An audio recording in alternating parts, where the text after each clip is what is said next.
السلام علیکم۔ Urdu BA second semester کے بچوں کے لیے میٹر ہم بھیج رہے ہیں۔ آپ اس میٹر کو اپنے پاس لکھ لیجئے یا ڈاؤن لوڈ کر لیجئے، جس طرح سے بھی آپ حاصل کر سکیں اس سے حاصل کر لیجئے اور اس کی آپ اپنی پڑھائی کریے، ایگزام کی تیاری کریے اور اپنا واٹسپ نمبر ہمارے نمبر پہ ڈال دیجئے تاکہ آپ کو ہم جو میٹر بھیجیں وہ آپ کو ملتا رہے۔ آج میں آپ کو اردو افسانے کے بارے میں پڑھانے جا رہی ہوں۔ حالانکہ بہت سے بچے آتے تھے جو وہ پڑھ کے جا چکے ہیں، لیکن پھر بھی میں اس سب کے لیے بتا رہی ہوں تاکہ جو نہیں بھی آئے ہیں وہ بھی اس کو پڑھ لیں۔ میں اردو افسانہ کسے کہتے ہیں اس کے بارے میں بتاؤں گی۔ قصے کی تیسری شکل مختصر افسانہ مانی جاتی ہے۔ ناول افسانے میں فرق یہ ہوتا ہے کہ ناول میں ادب نواس کسی کردار کی زندگی پر روشنی ڈالتا ہے۔ جو ناول لکھتا ہے، ناول نگار کیا کرتا ہے کہ کسی ایک کردار کی زندگی پر مکمل روشنی ڈالتا ہے اور طویل گفتگو کرتا ہے۔ لیکن مختصر افسانے میں زندگی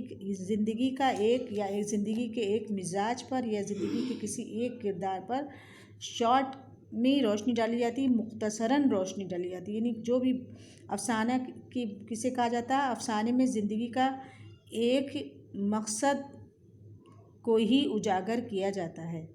نقادوں نے افسانے کی تعریف مختلف انداز میں کی ہے۔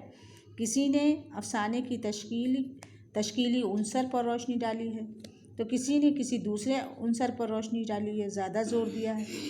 بہرحال ان افسانہ نگاروں کی روشنی میں ہم اس نتیجے پر پہنچتے ہیں کہ افسانہ وہ نثری تخلیق ہے کہ جس میں اختصار کے ساتھ جامعیت ہو، زندگی کے کسی خاص گوشے پر تاثر پیش کیا جائے اور زندگی کا کوئی خاص نقطہ، کوئی خاص لمحہ پیش کیا جائے۔ یہی ایک اچھے افسانہ نگار کا کمال ہے اور اچھے افسانے کا بھی کمال ہے۔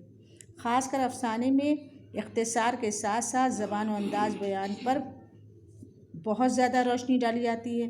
زبان اور انداز بیان پرکشش ہونا چاہیے، با محاورہ ہونا چاہیے، شگفتہ ہونا چاہیے، زمانے کے مزاج کے مطابق ہونا چاہیے۔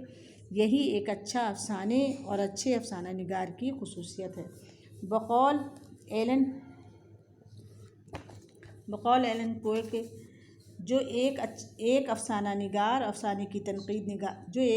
نگار بھی ہے اور افسانہ نگار کے ساتھ ساتھ وہ تنقید نگار بھی ہے۔ ایلن کیا کہتا ہے؟ وہ کہتا ہے افسانہ ایک نثری داستان ہے کہ جس کو پڑھنے میں آدھ گھنٹے سے 2 گھنٹے تک کا وقت لگتا ہے۔ یعنی ایک ایسی نثری داستان ہے کہ جس کو پڑھنے میں، افسانے کو پڑھنے میں ہمارا ٹائم بہت کم لگتا ہے، یعنی یا تو آدھا گھنٹہ، بہت 1 گھنٹہ، اس سے زیادہ سے زیادہ 2 گھنٹے سے زیادہ کا وقت نہیں لگنا چاہیے کسی بھی افسانے کو پڑھنے کے لیے۔ بہت زیادہ اختصار سے کام لینا چاہیے افسانے نگار کو، یعنی بہت ہی شارٹ میں لکھنا چاہیے اور مقصد پوائنٹ با پوائنٹ لکھنا چاہیے۔ لیکن وقار عظیم نے اس تعریف کو رونگ کرتے ہوئے اضافے کے ساتھ لکھا ہے کہ مختصر افسانہ وہ نثری داستان ہے کہ جس کو ہم آدھ گھنٹے سے لے کر 1 سے 2 گھنٹے تک پڑھ تو سکتے ہیں، لیکن اس میں کیا ہونا چاہیے؟ مزید اس میں اختصار، سادگی کے علاوہ اتحاد اثر، اتحاد زمان و مکان اور اتحاد کردار بھی ہونا چاہیے۔ ایک افسانے کی خصوصیت یہ ہوتی ہے کہ اس میں ہر چیز بخوبی پیش کی جائے، صاف اور صفائی کے ساتھ پیش کی جائے، مقصد کو مد نظر رکھا جائے۔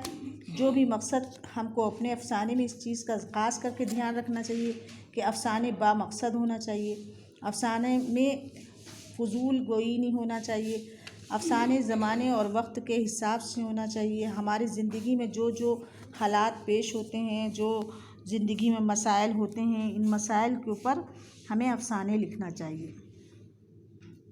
جدید افسانہ ادب کی مصوری اور تنقید کرتا ہے۔ حیات انسانی کی اہم ترین گتھیوں کو بھی افسانہ ہی سلجھاتا ہے۔